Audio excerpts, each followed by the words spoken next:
So here we are today, Microsoft Teams for collaboration of staff, and really this, as I said, is an introduction. Now I'm just going to start off by sharing my screen for this actual Teams meeting, just to show you a few of the features on there, which you'll see straight away. Some of you may have used Teams a little before, some of you may have not, so I'm going to take it right back to the beginning.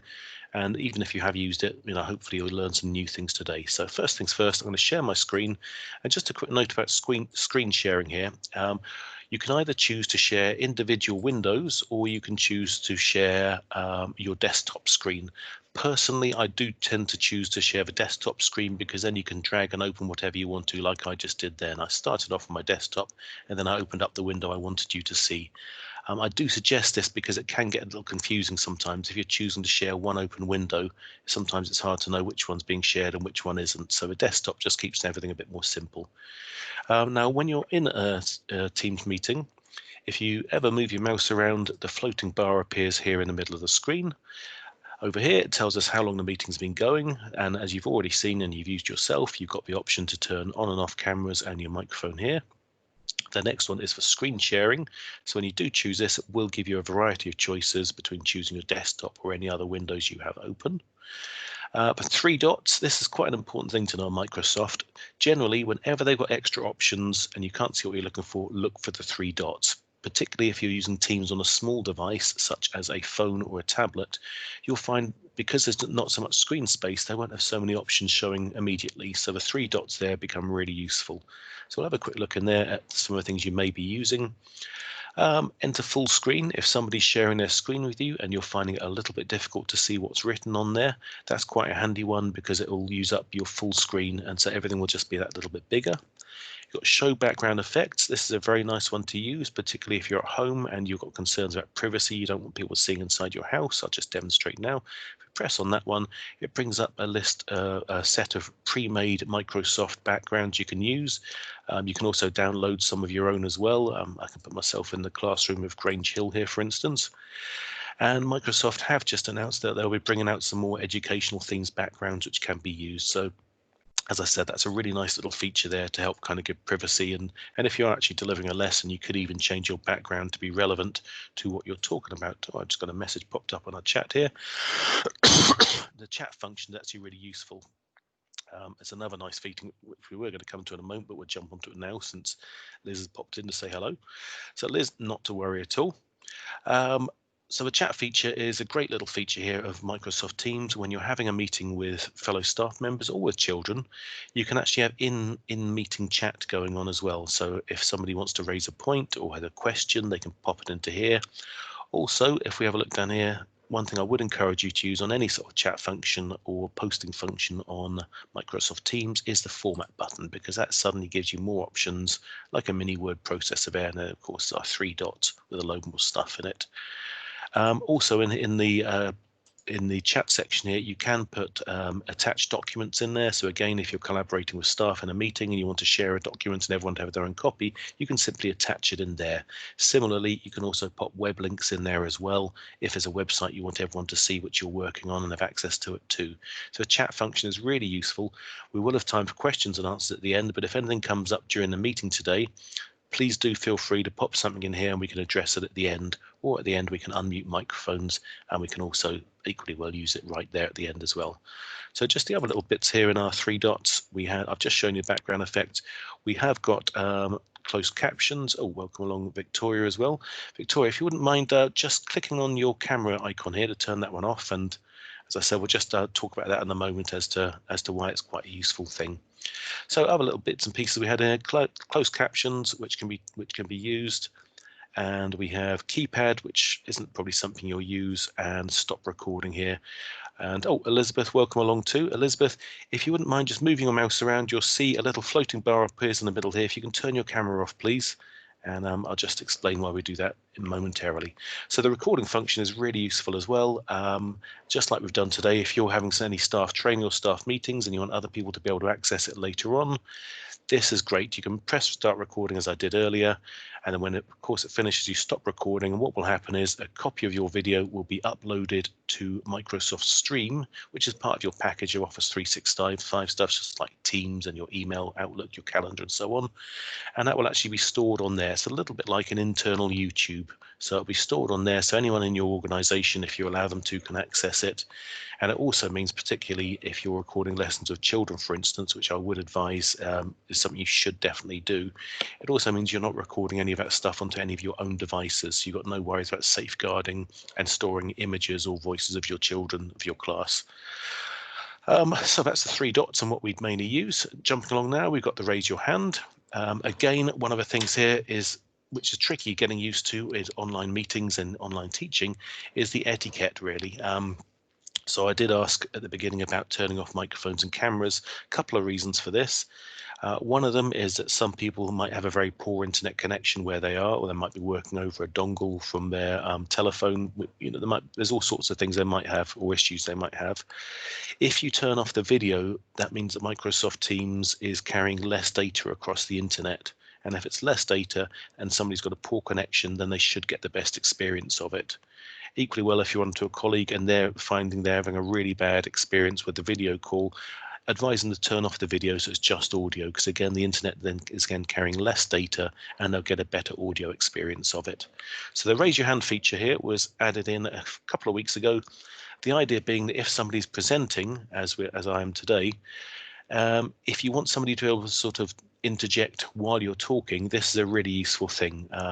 If you've got a two-way conversation or three-way conversation going on, it's a good idea to get into the habit of leaving a pause for a few seconds before you say something next to give someone else a chance to jump in. But the raise your hand, particularly with classes or if you're presenting, is great, because if you press raise your hand, that will then notify in the section here that somebody has raised their hand, and we can address that straight away. We can go to that person and say, oh, what would you like to say? We saw the conversation panel already, which, as we said, we can use for popping conversations in. And to those of you who just joined us, if you do have any questions as we go along, you can always press on this conversation tab here and add on your questions so we can address them at the end. Also, we have show participants. Again, very useful, lets us know who's in the meeting, and maybe someone wasn't able to come, and we can keep track of who's not there in the meeting and so on. If you're a presenter, there is also the function in here to mute all. So if you're presenting and some people haven't turned off their microphones, you can just press that and that will automatically mute everyone's microphones. There isn't a feature yet to be able to turn off everyone's cameras, but Microsoft, you never know, they're always adding more features that could come further down the line. And finally, of course, the red button for hang up, quite simply as you'd use on your phone or anything else. So when the meeting's finished, you can just hang up to leave it. Right, so that's a very quick look around the actual Microsoft Teams screen, which you'll see when you're in meetings, and this floating bar, which, as I said, is very important. So what I'm going to do now is I'm going to jump over to a sort of set up Microsoft test account, which we use for training. So I'm going to turn off my screen sharing here, and I'm going to turn it on again and choose my other desktop screen now.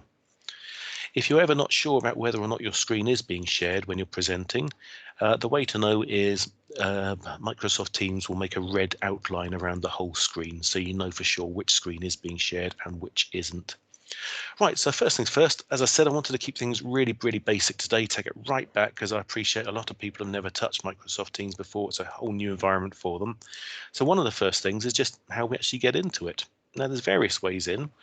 One of the ways in is if you're using your school email address, you've logged into Outlook. Up here, you've got 9 dots. If you click on there, that will bring up all the different apps which you get with your school's Microsoft Office 365 account, and one of them there is Teams. So you can click into it from there, or you can Google Microsoft Teams and you can log in through your normal email account login.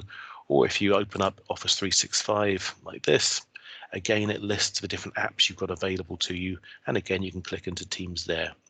Now, when you do click into Teams, it will probably ask you whether you want to use the desktop app or whether you want to use it in a browser. Now, either of those are absolutely fine, and when I say a browser, I'm talking about things like Chrome or Microsoft Edge or Safari browser from Apple, Mozilla Firefox, so whatever you use to open up your different pages on the internet, really. So you can use it through either. I personally would suggest you download the app. Microsoft do say you get the best experience from that. And the app can be installed on your laptop, on your telephone, on your iPad, on your MacBook, and any sort of computer at all. They do say you get the best experience. There are also a couple of little features on there which aren't available if you use it through the web app or through a browser rather, such as the ability to blur your background or add in a different background to hide your home, basically give you some more privacy. So I would suggest installing the app. However, if you want to use it through the browser, absolutely fine as well. My test account here is opened on my browser. And again, though, Microsoft do suggest that you use Microsoft Edge browser for this one because it's their product. It's designed to work with their stuff the best. Microsoft Edge browser, if you've ever used it in the past and you're thinking, oh my goodness, what is this man talking about? It's an awful browser. Well, go back about 6 months and I would absolutely agree with you. It was an awful browser. However, they've now changed it to being Chromium, so effectively it uses the same thing as Google's Chrome browser, and it's a really good browser now. So ideally install the app, but if not, Microsoft Edge browser should give you the best experience of it. So Microsoft Teams itself, it's a bit of a funny one to describe really, because it's quite a new piece of technology. One of the ways I typically try to describe it is being like a bit like a web browser in itself, but for Microsoft products and the different stuff you're using, so everything's in one place. So for instance, on a web browser, if I wanted to visit a new page, I could just open up a new tab. I wouldn't have to close down and minimize and open up something new. It would just be opening a new tab and getting on with it. And that's the idea of Microsoft Teams here. Everything's in one place. You're not having to shrink something down or close something and then go on to something else. The idea is it streamlines everything, makes everything easier, particularly with that idea, like we said for this whole webinar, of communicating, collaborating. So what will happen under the DfE program, your school will have paid to get Microsoft Teams set up. Now, the whole setup of it is nothing you have to worry about. What will have happened is they would have given us access to your MIS system, and by that I mean whatever you use for your register and keeping all your information on, such as SIMS, Bromcom, Arbor, RM Integris, whichever system you're using. So they would have given us access to that, and all the information we've used to set up your team has been pulled directly from there. And what you'll have, if you're a primary school teacher, you will most likely have one staff team and one classroom team.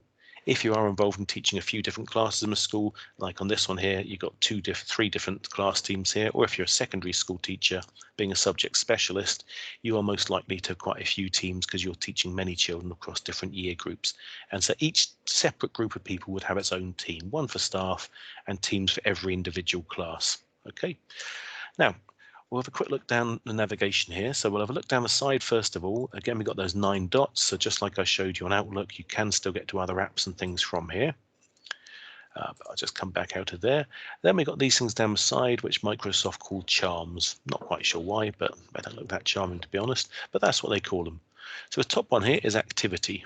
Now, activity will show you anything that's going on in any of the teams of which you are a member. So if somebody posts something or puts some message to you or so on, doesn't matter which team it's in, activity will pop up here to tell you it's there. And then you can simply click on that to actually go to the thing itself. So if we go through here, lots of these I've been using for training, so you can see Raoul in class, but then I've got something of a general one there from Al, Ada Lovelace class. And if I click on any of these, it'll actually take me straight in to the thing it's talking about. We will talk when we actually get inside the teams about notifications and how important they are to turn on the ones which are relevant to you and leave the ones that aren't relevant to you off. But the activity here, like I said, is a live feed in real time. Actually, one thing I should have mentioned before, which I meant to do about when I was talking about what Teams is that as well as being, like I said, like a web browser, is that everything in Teams is cloud-based. And by that, I mean it operates through the internet, using the World Wide Web. All the data on there, all the processing power is done through Microsoft's data centers, which will be somewhere in the European Union. I mention that because obviously you might have some concerns about GDPR and the safety of your data and so on. Well, all the stuff to do with Microsoft Teams, if you are based in Europe, and if you're a member of GDPR as we are, it's all stored within Europe in encrypted data centers. And if anything, that data is actually safer than it would be on your school network. And you know it's definitely GDPR compliant as well. So that's just a quick thing there. And that also feeds into the idea, which I was saying about the browser and the internet, is that Microsoft Teams will work on pretty much any device with an internet connection. So you'll be able to connect to all your stuff, no matter where you are, no matter what kind of device you're doing. You'll have access to the stuff you need and the access to the stuff you want to use, which particularly during times like now with the COVID-19 and the work from home, working from school, lockdown and so on, having access to everything you need whenever you need it without having to go through any fiddly remote connections to your school networks and something like that is a massive advantage. So we had a quick look at the activity feed. Now we'll have a quick look at chat. Now chat here, you've got the charm here, but there is also up at the top here, this little thing here, which is always visible no matter what you're using in Teams, and that will also take you straight onto chat as well. The chat function is really, really useful. It's very similar to anything you've used before, like WhatsApp or Facebook Messenger, any of those kind of things. They work just the same way. You'll have an address book already set up in Teams because it's already pulled all the data from your system, as I said earlier. So if you wanted to send a message to somebody, you can just start typing in their name. It will look through your address book and pop up the address there. Chats can be to multiple people. They can be to individual people. It's entirely up to you, but very useful feature. Again, very, like I said, if you've ever used WhatsApp or any other messenger service, this will be very familiar to you. So you get your chat going. You can see here I've had a chat with Alan de Young before, and I can see there the history is there. And so again, just like with other chat apps, any kind of messaging history you have there will be kept. So if, for instance, somebody shared a link with you a couple of months ago, you think, oh yeah, I want to get back to that thing, no problem at all. You just click on their chat, scroll up through your messages, and it will still be there. It won't vanish anywhere. The chat function down here I mentioned earlier, we have got the box here for typing a chat. You can just start typing and then press enter and that will send it straight away. However, as I mentioned before when we looked at the chat section of this actual meeting, I would suggest using the format button there, a little A with a pen on it, because whenever you press that, you will get a lot more options here, which obviously, if you want to make things stand out in your conversation, will be a lot more useful, like a mini word processor. And you've got those 3 dots there again for more options, which you can't see. The other good thing about this is that when you type in a message and you press enter, it won't send it, because I've done this various times. I've been typing a message to somebody, I press enter for a new paragraph and it sends my message. So it won't send until you press the send button here. A really nice use of this, which you might want to try in your school, is looking at the communication and collaboration idea, is that most primary schools don't have a telephone system in them. So for instance, if somebody comes to the office and says, oh, I need to pick up Charlie from school today at 2 o'clock, her dental appointment has just been confirmed, we didn't know, can you please have her ready to go 5 to 2 with all her stuff? Now, typically in a school, that poor receptionist will then have to, or admin person will then have to leave the desk unmanned, trudge through the school, go and interrupt somebody's lesson, pass on the message and trudge back again. The idea of this is if you have all your staff set up on Teams, which you will, and you have Teams open on your computer, it doesn't have to have the whole screen open, it's been minimized at the bottom of the screen. Just there, I mean, it's still open, not a problem. But if we have that open, let me just open that one back up again. So here we are. So as long as it's open on your computer, even if you can't see it, you can still receive messages. So if one of your members of staff in the office wants to get the message to you as a teacher, they can simply type in the message here as we did before, and then they can send that through to you. You in your classroom will hear a little ping, you get a little notification on your desktop to tell you there's a message. You can then just do a quick one-word reply, okay, send that through. The office knows you've received it, your lesson hasn't really been interrupted, the admin desk hasn't been left unmanned or unpersoned.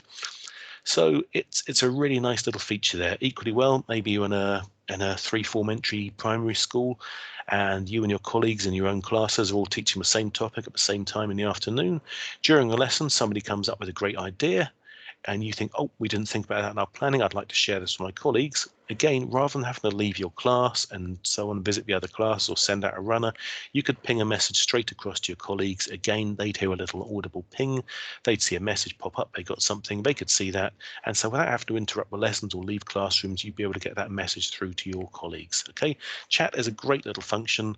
As a company, we've been using Teams quite a lot now for the last year, and it has dramatically altered the way we work. Things like those enormous email chains over really short questions and answers have actually gone away to a large degree because we'll just use the chat function for it. It just makes life an awful lot simpler. So next one down here is the Teams, which we saw at the very beginning. If I click here for all teams, this will show me every team of which I'm a member. Next we have assignments. This is to do with teaching. We will look at this tomorrow in the next webinar when we look at how we use Teams when we're working with children for teaching. Calendar we'll come back to at the end. Mainly we're going to look at this in terms of how we actually set up and join meetings. Then we have calls. Again, if you've ever used any messenger apps, this works just the same way. You've got all your address book in here. You can do calls just like on chat to an individual. Again, if you can't see the person you want, you can type in their name and just put in whoever it is you want to talk to. And then down here, you can also do that for multiple people. You can have one person, you can have 20 people. It's really up to you how many people you want on a call. And then down here, you choose whether you want it to be an audio call or whether you want it to be a video call. And again, if somebody has a poor internet connection, the audio call is a better option because you'll get better audio quality on there. Okay, so again, you've got your calls history there, just like you'd have on your phone, so you can see when calls are made and to whom and so on. It does have a voicemail set up in there too. Some of the uses we've heard about schools with this is some schools have a very, very poor mobile phone signal in the area. And so, for instance, I've just seen a message pop up there. It could be a question at the end. Oh, no problem at all. Okay, so not a very clear connection for some people I see. I do apologize about that. As I said, unfortunately, it does go through a couple of people saying it's breaking up there. Right, so it could be an issue. I'll try to slow down my talking a little bit. And as I said, there will be a recording of this made as well, so you will be able to get back to this later on. So thank you very much for sharing that information. So as I was saying, the call section, one of the uses I have heard a school using, in their area, they have a very poor phone signal, mobile phone signal. And what they've done is they've actually added the teachers' phones to the school Wi-Fi network. So the teachers can access Wi-Fi through the school network. And what it means is with Teams installed on their phone, they've effectively got an internal school phone system.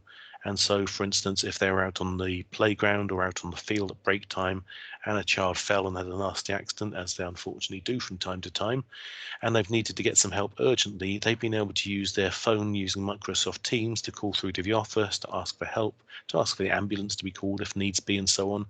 But as I said, it effectively gives you an internal phone service within the school by using your own handsets without having to pay for anything else. So a great little feature of it there. We have files down at the bottom here. So on files, this will show you your most recently used files and you can look around. It's not a feature I tend to use, but it is there if you need it. We'll have a look in a minute inside the Teams at where the files are stored. Then we have those famous 3 dots. So you can actually add more bits and pieces down the side here if you want.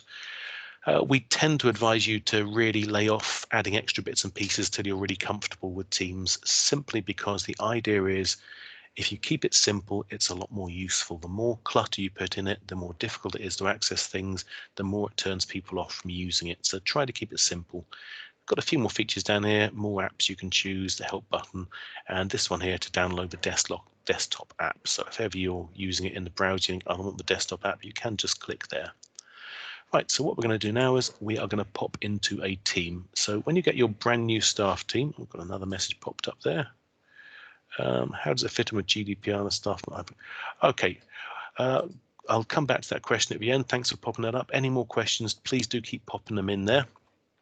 So over here to the staff one. So I've set up a blank staff one here. And when you first open up your staff team, you will see something like this. You'll probably just see posts and files up here. The staff notebook can be put in there, but a lot of schools won't choose to use it. And to be honest, you don't really need it, but we will have a quick look anyway and see what it is. So within your staff team, you have what are called channels, and channels are ways of subdividing the team. All the staff teams will initially be set up with a general channel, and what that means is it's a place for everybody in the whole staff team to access things. There will probably be 1 or 2 people who can actually add more channels to that. When the initial setup meeting was done for your school, they would have agreed who would have access to be able to do that. Again, the reason that's done is because if everyone's just adding loads of channels, it's a bit of a free-for-all, then everything becomes very cluttered up and Microsoft Teams becomes less useful and less accessible. So the idea of channels, as I said, is that idea of being able to subdivide your team and so on. So the general one includes everybody. You will want to have your notifications turned on for this. So over here, when the channels are set up initially, they don't have notifications turned on by default. So if you click on the little options, channel notifications, and you can choose to put that on. We can choose there as well and save. So now anything that happens, any posts that come up in here, anything new that's added, I'll get a little notification and a little ping in my activity to tell me it's there. Now, what your school may decide to do with this channels idea is they may decide to add more channels over time as they get used to it. For instance, the SLT may want to have a channel where they can share things which are just for the SLT and they can communicate with them there. So that can be set up here by adding a new channel. We'll just call this one SLT. Now there's two types of channel we can have. We can have a standard one, which is your general channel, which everyone in the team can access, or a private channel. And the private channel will only be visible to the people who are invited to it. The other staff members won't even be able to see it exists. So I click on next.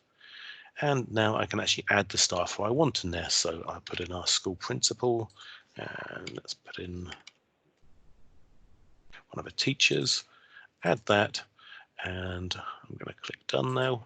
And you'll see a new channel's popped up, except this one's got a padlock on, and that tells me that this is a private channel. And again, if you are in this channel, you will see it exists. If you're not in this channel, you won't even see it. And again, since you'll be in it, you need to turn on those notifications so you know when things are going on and you don't miss out. Okay. And what I'm going to do now is I will switch. You can see this one now is actually what you'll probably see just with posts and files. Okay, I'm going to switch over now to my other staff one where I've got a few channels set up already. I've got year 1 and year 2 in here. Another way you may choose to use this with that idea of collaboration is that you may choose to put in a channel for each year group. This is something we're doing in my teaching school. And the idea of that is that we're going to be looking at shifting all our data over from our school network and our teachers only or teachers shared area on our school network. And we're going to put it all into teams. And the reason for that is, of course, that everything will then be accessible to everybody all the time. We've had a few issues with trying to remote into our school network and everyone trying to get on at the same time, people trying to shift large data files over, such as videos, and it's just slowed everything down.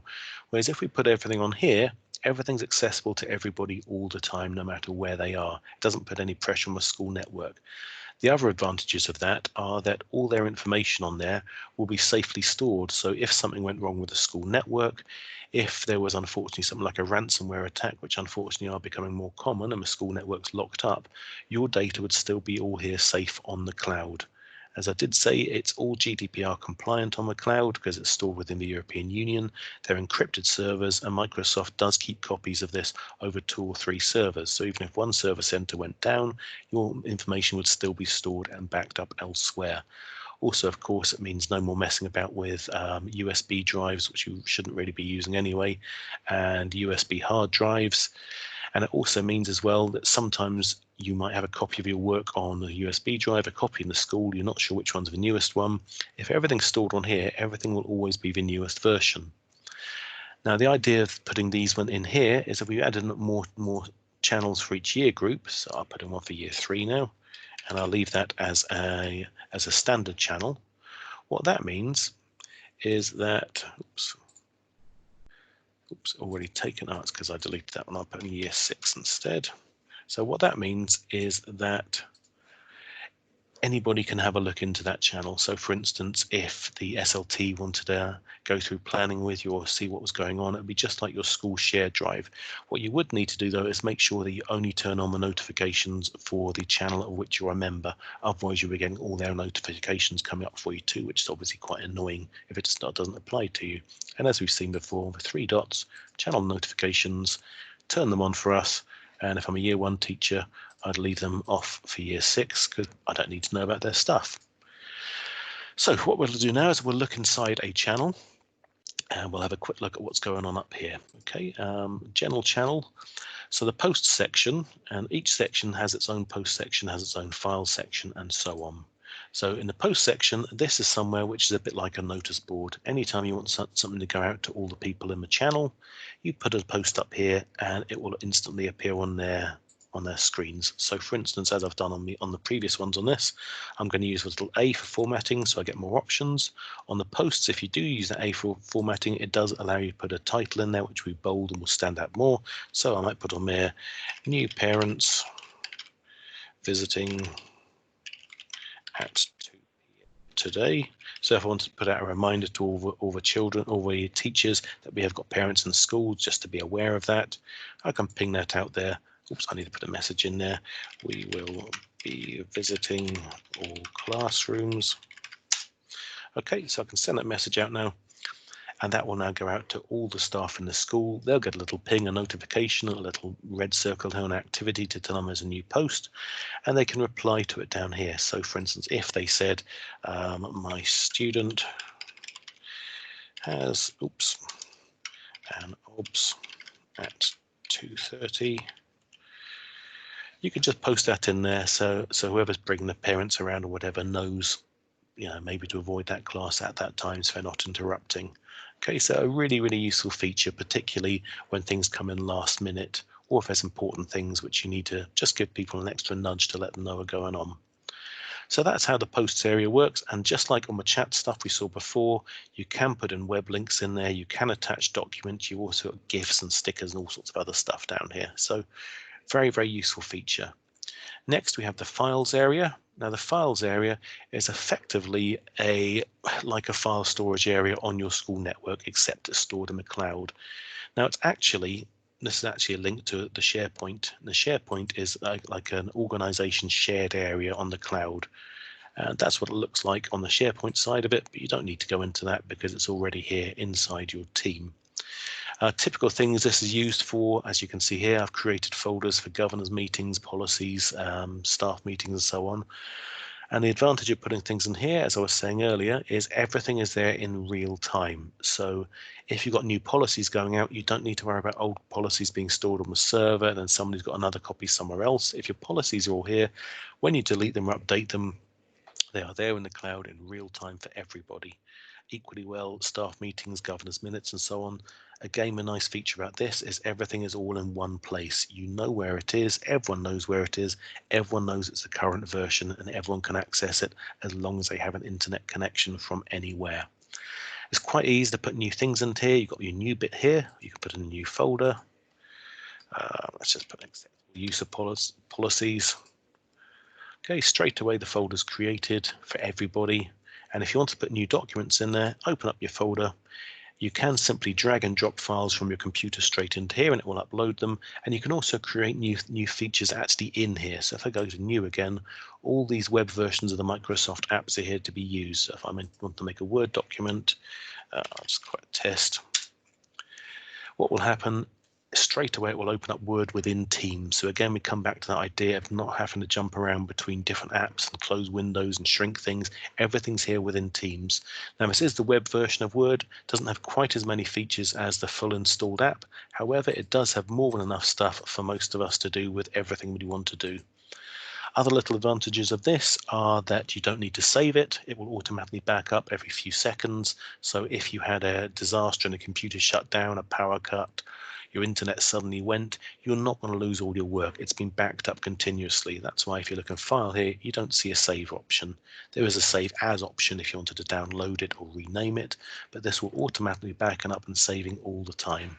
Okay, if I close that, you'll see straight away it's in there already. So that's what the file section's for. It's a storage area. Again, like I was saying, I would over time really think about moving really all your files over to here, all your planning and so on. And again, it also takes the pressure off your school network because you've got basically unlimited storage in here. So photos, all that kind of stuff, which takes up loads of room on your drive, which you might get your admin people moaning at you about using up too much space. All that's going to be stored on here and it takes that pressure off your school network. Got a notes feature here, not something to be honest that I tend to use. Between posts and files, you've got everything you need really. In the general section here, I did mention that there's a staff notebook. which a lot of schools won't actually choose to use. It can be added later on if you want. People tend to use a staff notebook the same way we did for the files if they use it. It's a little bit like a virtual ring binder folder with pages and colored dividers in it. If you see here, here's our dividers. And you've got different sections in there where, for instance, they may decide they want to store staff meeting notes and type them straight into here and so on. And you can also on these pages attach files, you can insert documents, pictures, and all sorts of other stuff.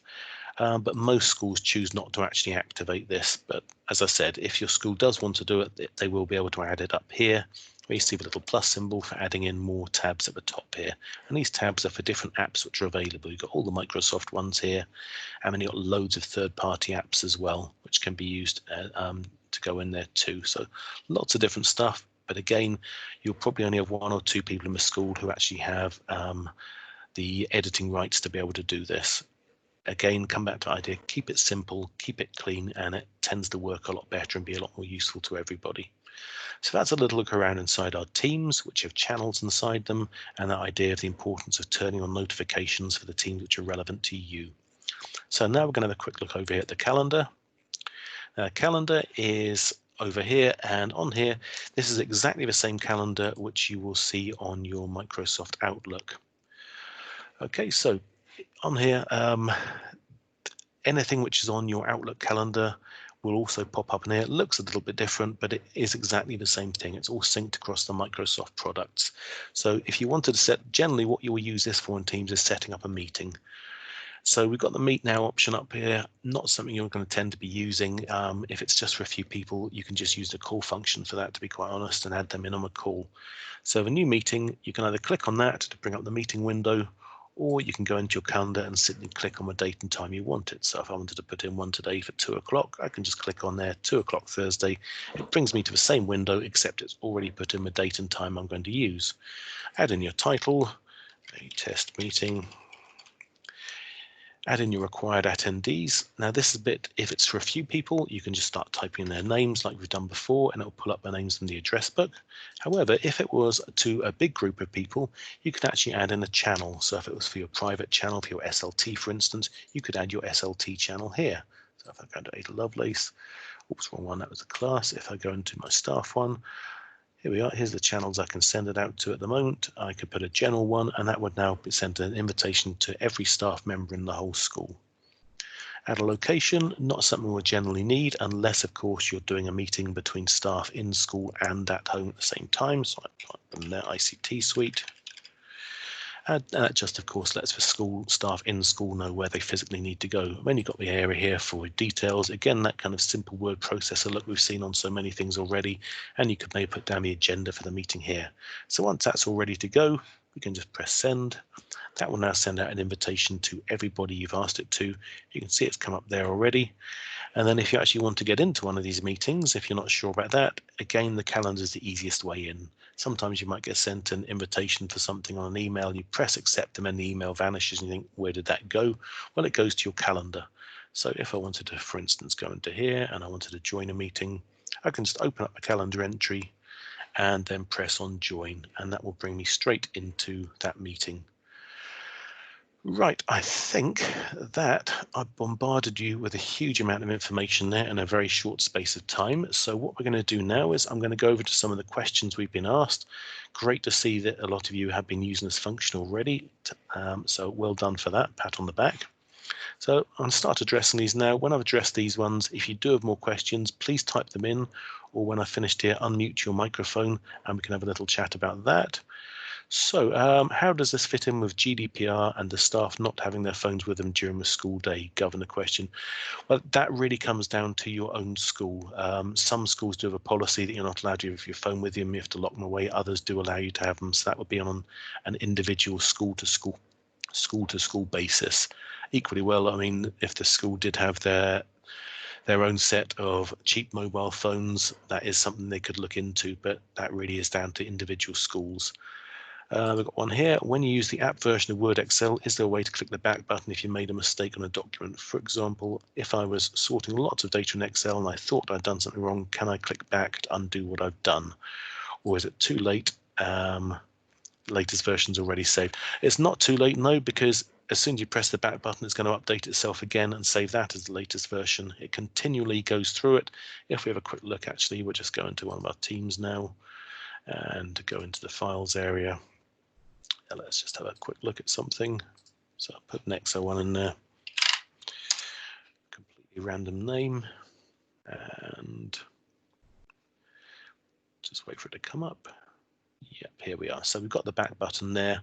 So if you want to undo something, not a problem. And as I said, as soon as you undo it, it's going to update itself to the cloud version as well.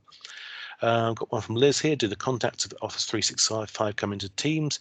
Yeah, I did mention this one earlier. I think you might have joined just after we talked about that, actually. All of the information which goes into your school team has come from your school's MIS system, such as SIMS or Integris or Bromcom or Arbor or ScholarPack, or whichever system your school's using. All the data has been pulled from there into your team. So you don't need to worry about setting up anything. All the contacts have been pulled in there already, all the children, all the teachers in the right classes. Everything's been pulled from your own school system. Can you use calendar for reminders, not just meetings? Yes, you can. Absolutely. You can put events in there. It doesn't have to be a meeting. So calendar. You can do that through your Outlook as well. So it doesn't have to be for a meeting here. You could put a title in there. You don't have to put necessarily required attendees in there. You've got a scheduling assistant here as well if you wanted to put in other bits and pieces. And like I said, if you go in through your Outlook actually on this one, you can use it for reminders on there. There's also actually other apps in here as well that you might want to use. There is a to-do app on here as well, which is quite useful. And you can do your own to-do list on there. And then you can put in reminders on the calendar there as well. So there's all sorts of extra features in there.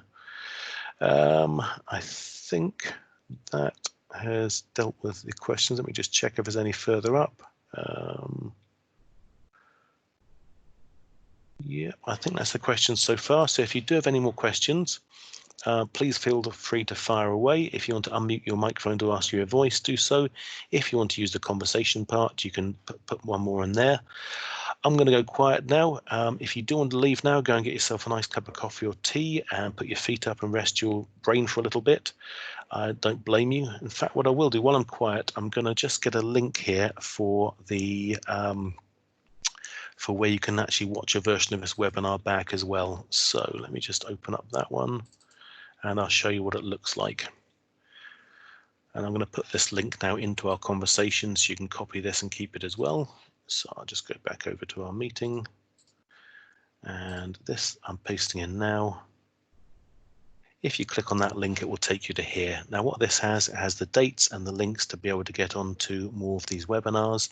And if you scroll down to the bottom of the page, you have got recordings of the webinars we've done. Or today's one, I might actually update it with a newer version, but you've got one here for working with pupils and collaboration with staff. So as I said, if you want to in your own time, you can go through these and pause them and check back for stuff on them as well. So I'm going to go quiet now. If you do want to leave now, thank you ever so much for coming today and taking the time to be along here. If you do have more questions, I'll be hanging around to answer them. Okay, I'll stop recording now as well. And so